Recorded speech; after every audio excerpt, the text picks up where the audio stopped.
Hi, this is Teacher Bob. Welcome to this channel.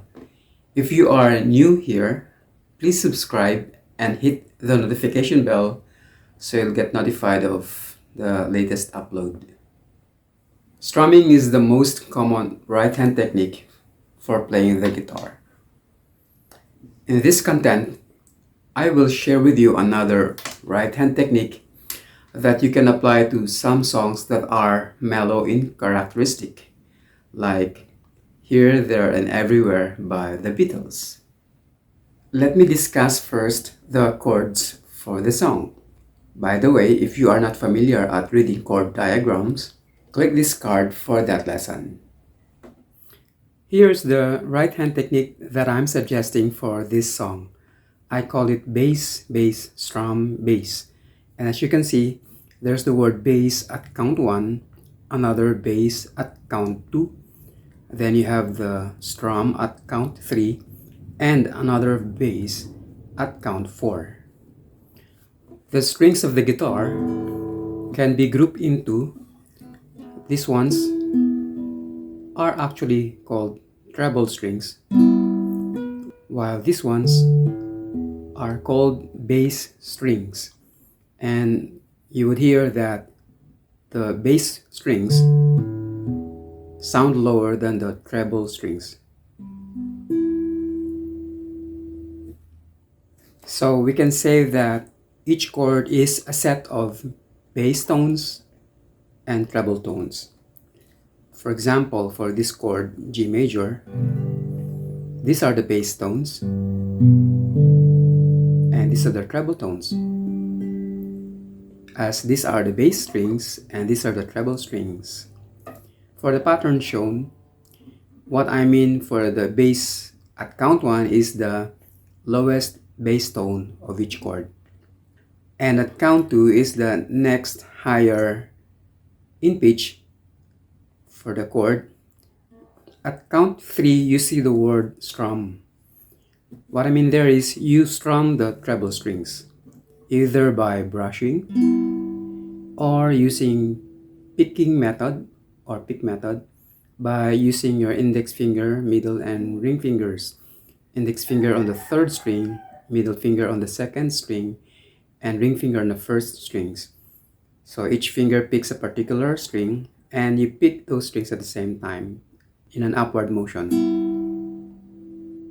And the word bass at count 4 is actually the same as the bass at count 1.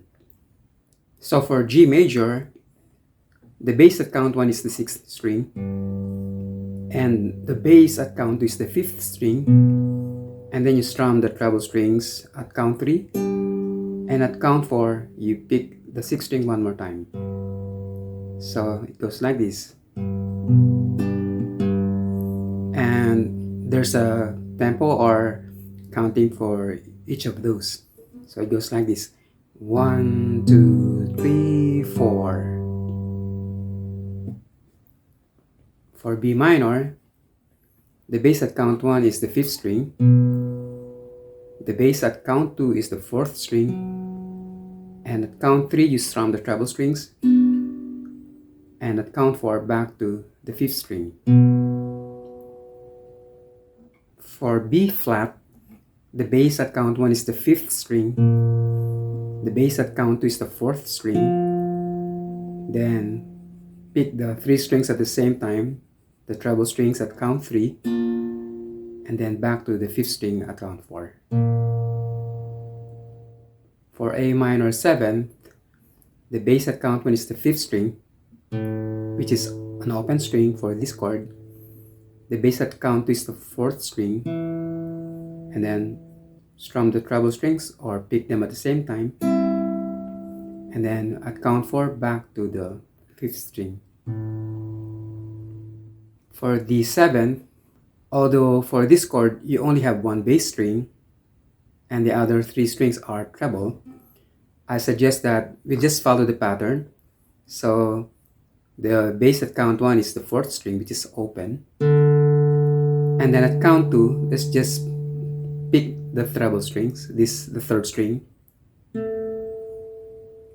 and then strum the other strings at count 3, and then back to the 4th string at count 4. So you may do it this way. For C major chord, the bass at count 1 is the 5th string, the bass at count 2 is the 4th string, and then pick the treble strings at the same time, and then back to the 5th string. For F sharp minor, the bass at count 1 is the 6th string, the bass at count 2 is the 5th string, and then at count 3, pick the treble strings at the same time, and then back to the 6th string at count 4. For B dominant 7th, the bass at count 1 is the 5th string, the bass at count 2 is the 4th string, and then at count 3, pick the treble strings at the same time, and then back to the 5th string. For E minor, the bass at count 1 is the 6th string, the bass at count 2 is the 5th string, then at count 3, pick the treble strings at the same time, and then back to the 6th string at count 4.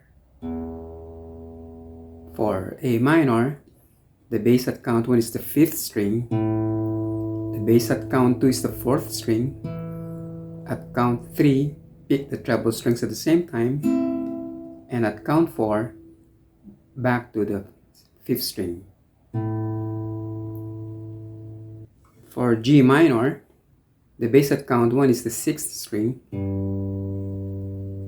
the bass at count 2 is the 5th string, at count 3, pick the treble strings at the same time, and then at count 4, back to the 6th string.